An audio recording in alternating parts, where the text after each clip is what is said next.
Hey guys, hope you're doing okay. A little video today on applying virtue ethics to euthanasia. So virtue ethics is one that people tell me that they have a little bit of trouble with because unlike natural moral law, where you've got primary and secondary precepts to fall back on, and Fletcher's situation ethics, where you've got the presumptions and the principles, there isn't quite so much to work with virtue ethics.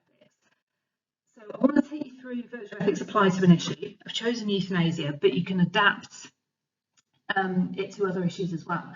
The main advice I would give you really is just know the theory as well as you possibly can, and that will make it easier for you to think through how it can be applied in different settings.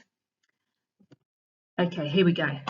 So there's a quote from Aristotle here, which some people do pick up as being very relevant to euthanasia. So this is from his book, Nicomachean Ethics. To seek death in order to escape from poverty or the pangs of love or from pain or sorrow is not the act of a courageous man, but rather of a coward. So that's quite scornful, really. Aristotle seems to be saying there that to take death as a way out of your suffering is cowardly. It's not brave. But he wasn't talking about euthanasia. He was talking about suicide. And you might say, well, they're roughly the same thing. Yes and no, because it depends how you look at it. And you also have to factor in that Aristotle would not have been aware of the possibility of things like very long drawn out deaths from chronic illnesses like we have today. Because with modern medicine, people are living much, much longer, which is a good thing. And people can be kept alive much longer, but their quality of life may suffer greatly. That just wouldn't have been his experience because he was alive so long ago. We're talking about 24 centuries ago. So let's get into it. Is it cowardly to want to die? Now, Aristotle seems to be saying, yes, it is. But his thinking was that it was cowardly and unjust to die by suicide because it deprived society of a useful citizen. So he's very much thinking in terms of Athenian society. He thought everybody had their part to play in that society, and if you died, then you weren't able to play that part anymore. But if you died by your own choice, that was even worse. So he's arguing that that isn't virtuous. So it could be seen as brave to bear your suffering to the end. It could also be seen as brave to face death sooner, especially if it helps maintain your dignity. So this is a difficult one because it depends on what we see as brave, and that will be different for different people. And just going back to that first point for a second, Aristotle's thinking is that suicide deprives society of a useful citizen. That doesn't massively stack up when we're thinking about the reasons why people seek voluntary euthanasia. Usually it's because people are already very, very sick. So you could argue, if we want to be quite cold about it, that they're already not a useful citizen because they're so sick. Yes, it will also be depriving a family of a loved one. It will be depriving, a social group of a dear friend, all of that sort of thing. But it's not the same thing that Aristotle is objecting to. The fourth bullet point, does it depend on a person's disposition? Is one necessarily more virtuous than the other? By disposition, I mean character. And remember that virtue ethics is all about character. It's not necessarily true that one kind of bravery is better than another. For some people who are naturally very stoical, so what I mean by that is someone who very much takes suffering on the chin and thinks, actually, I've just got to suck this up, they might not look to take the route of euthanasia. But someone else could be equally brave and just say, actually, I'm going to deal with this on my own terms, and that means that I'm not going to let it defeat me. I'm going to defeat it. Talking about the illness, I mean, by dying in a way that is dignified. We're talking a lot about courage, but this might not be the only virtue in play. You've always got to ask yourself with virtue ethics questions, what virtues are in play? What others are there? So we'll think about that as we go through. What other virtues could we be talking about here? What about these, for example? How might justice, compassion, charity, and open-mindedness play a part in decisions about euthanasia or assisted suicide? Justice is all about what is fair. So you could say it's terribly unfair that somebody is put in a situation where they have a terminal illness and they're just kind of doomed to suffer with it.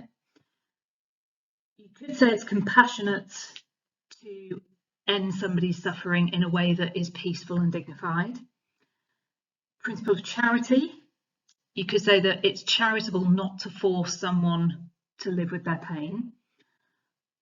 Open-mindedness, this might be to do with trying to understand that how you feel about something is not necessarily how somebody else feels about something.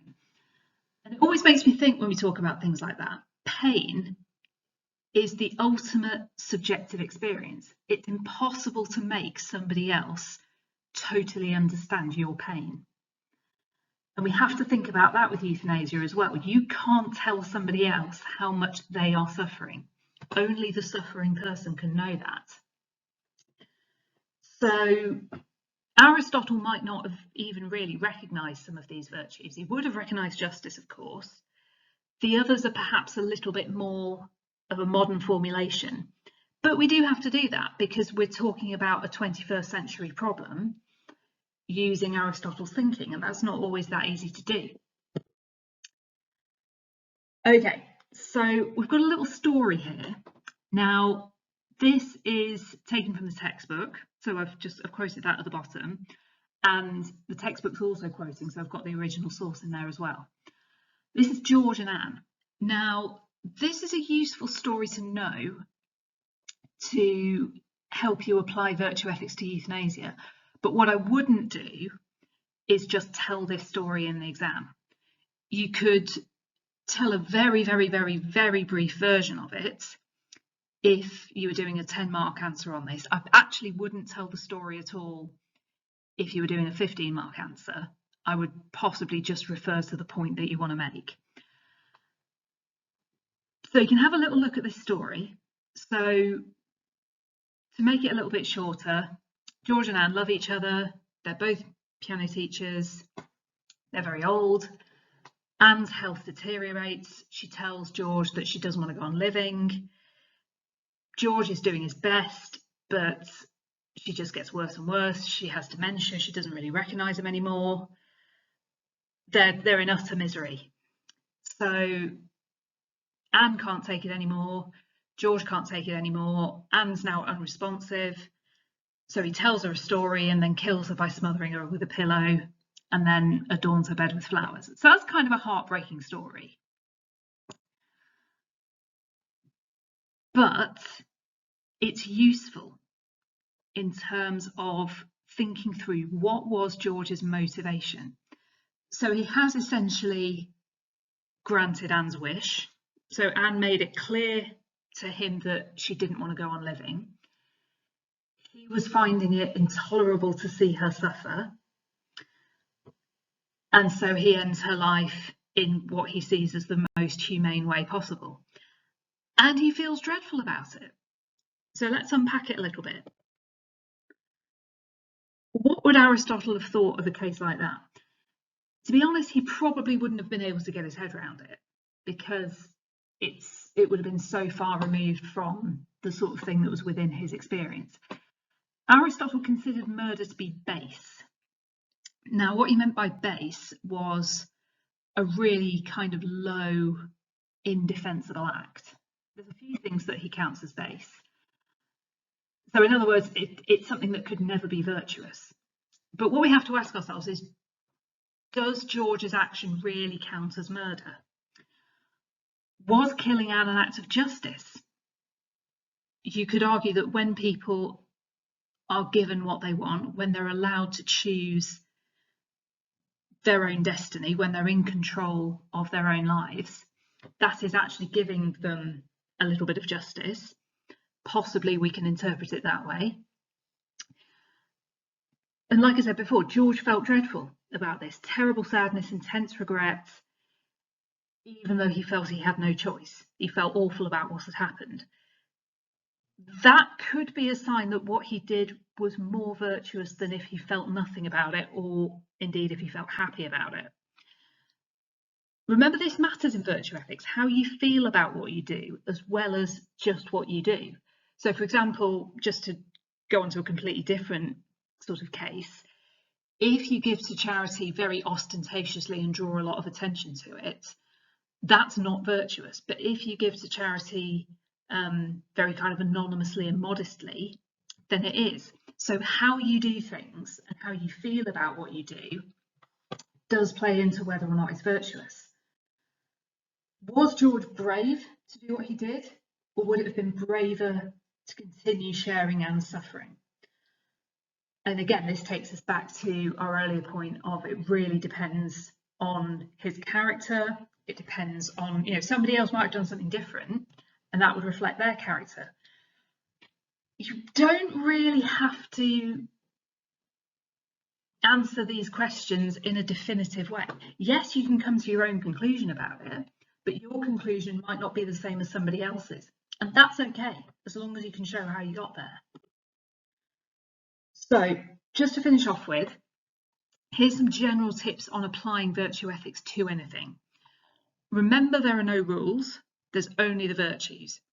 And we have Aristotle's list of virtues, but anything that's a positive character trait can count as a virtue, including ones that Aristotle never thought of. We have Aristotle's view, not always terribly well developed in places, but we have what we have.